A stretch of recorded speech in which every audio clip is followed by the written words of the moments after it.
Atento los residentes del estado de Oaxaca y el estado de Guerrero, ya que se espera que por ahí esté tocando tierra Erick más específicamente por Ometepec.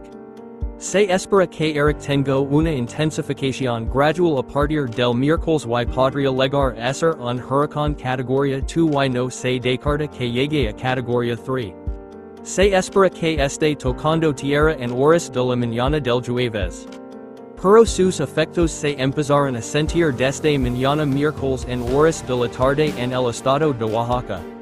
En estos momentos se encuentra localizado al noroeste de Guatemala como tormenta tropical, y cuenta con vientos máximos sostenidos de 50 miles per hour, con una presión de 1001 mb.